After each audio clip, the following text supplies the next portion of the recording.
We're hanging out with the popular kids.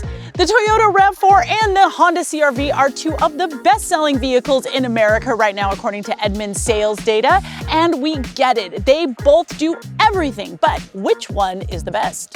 You came to the right place. The Edmunds crew drives, tests, and reviews vehicles like this literally every day. We know these vehicles.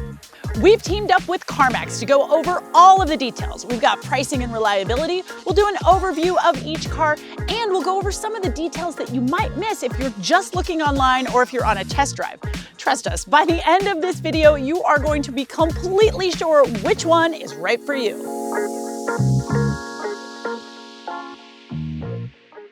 Now, this is the current generation of the Honda CR-V. It came out in 2023, and it's remained on Edmunds' top-rated list for compact SUVs ever since. And this guy over here is the last generation of the Toyota RAV4. It was available from 2019 to 2025 with a tech update in 2023. Now, an all-new model comes out for 2026, which makes these ones a really good used option.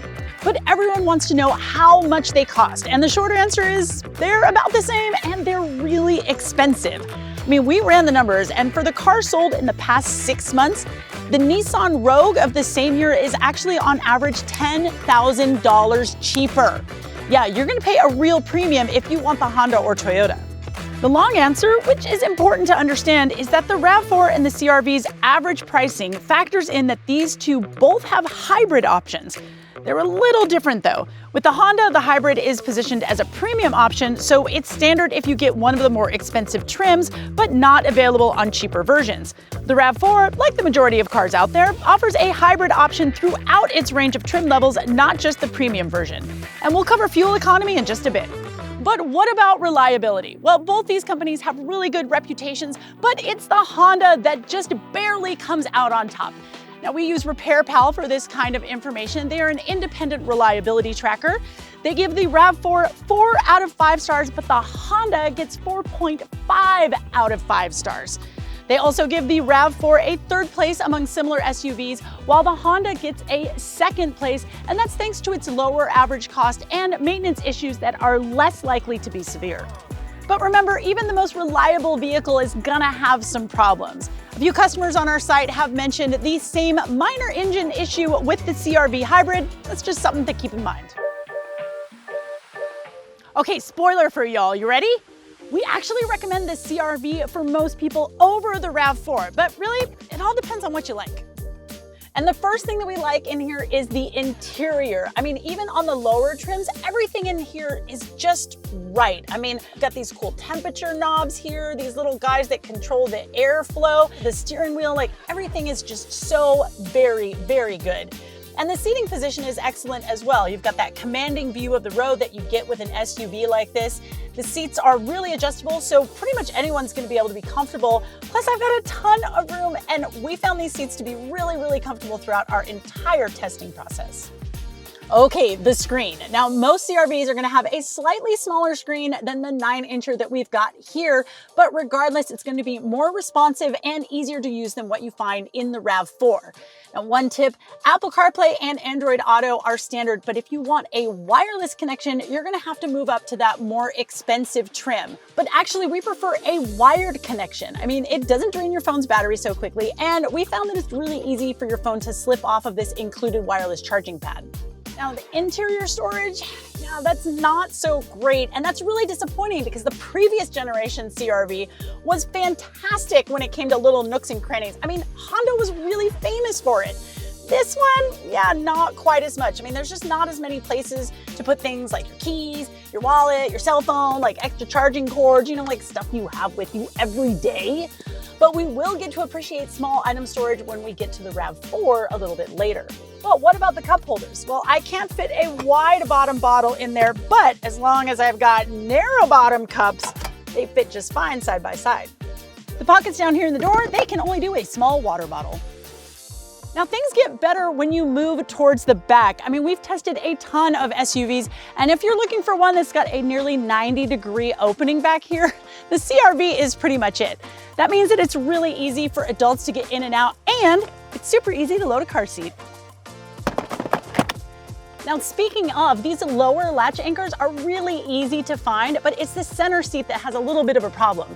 Either you have to use a seat belt or you have to borrow an anchor from the right and the left, and the tether is way up there on the ceiling. It's just super hard to reach. Now, like most SUVs of this class, it's easy to fit 2 car seats back here, but if you need to put 3 across, well, that's gonna be a little bit difficult depending on their type and size.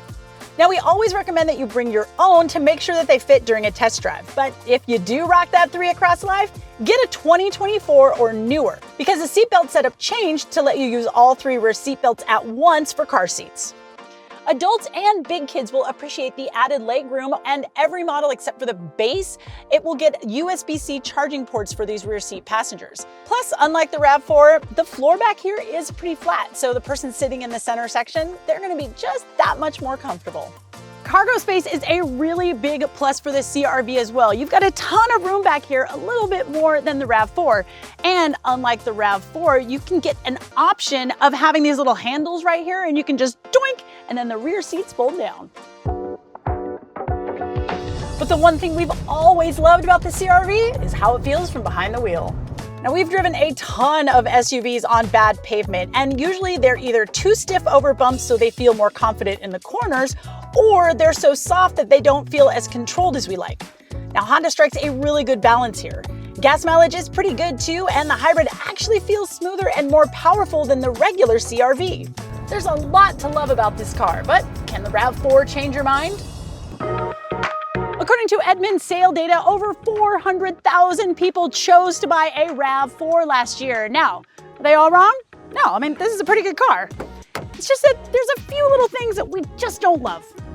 All right, first of all, these seats. Now, they're pretty comfortable just sitting here, but over at Edmunds, we had one of these for a year-long road test, and especially on longer road trips, man, these seats got really uncomfortable, especially the passenger seat. And this is a complaint that we've seen from other owners who reviewed the vehicle on our site. One thing we really love here are all these chunky buttons and dials. I mean, it's super easy to operate them even with gloves, and that's perfect for like the dead of winter when all you're trying to do is just get that heat going. Everything is right where you expect it to be. It's easy to read. It's just pure Toyota practicality. And speaking of practicality, we love all of the storage you get in the RAV4. I mean, there's this long shelf in front of the passenger seat where you can throw most phones. I've got a cubby here under the HVAC controls, this little itty bitty guy here by the gear shift, and there's a bonus cubby to the left of the steering wheel. Now listen, we drive thousands of miles each year on our road tests, and while these details might not be really obvious in the dealership, trust us. When you're in this thing for the long haul, you're gonna appreciate all this small item storage. Now, when it comes to cup holders, you can't fit a big bottomed bottle in there, but if you are careful, you can get 2 narrow bottom ones side by side, but it's really, really close. The good news is that you've got a fairly roomy door pocket. Now, after some testing, this touchscreen seems to be a little slower, and it hasn't aged as well, especially when you compare it to what's in the CR-V. But I think it's gonna work well for most people. What really is cool here, though, is that the RAV4 has wireless Apple CarPlay and Android Auto standard on all trims from 2023 and up. Now, getting into the back seat, there's a fair amount of room back here for adults, but there is just a little bit less legroom than what you'll find in the CR-V. But like that Honda, unless you get the base model, you are going to get USB ports for charging for those rear seat passengers. You get latch points for car seats in the outer spots and top tether points for all 3 seats back here. Though technically it may be possible to put 3 car seats across, in practicality with this narrow center seat, it's gonna be pretty difficult. You'll need the correct design and type to make it happen. So again, bring your own to check it out before any test drive. And since there's a little bit less room back there, you might find that you need to sacrifice some of your forward legroom if you want to use a rear-facing car seat like that one. While technically the RAV4 is at a slight disadvantage when it comes to cargo space, in reality, there's plenty of room back here. And if you're worried about it, just bring the stuff to the dealership that you know you're gonna have to put back here. So like your beach chairs, maybe your backpacks and your luggage, trust me, you are gonna be fine.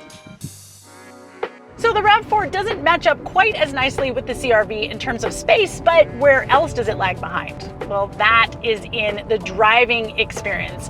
At Edmunds, we do a lot of highway driving when we test these vehicles, and there is so much road and wind noise. And even if you get the more powerful hybrid version, when you need to give it the beans, Like, it's really loud.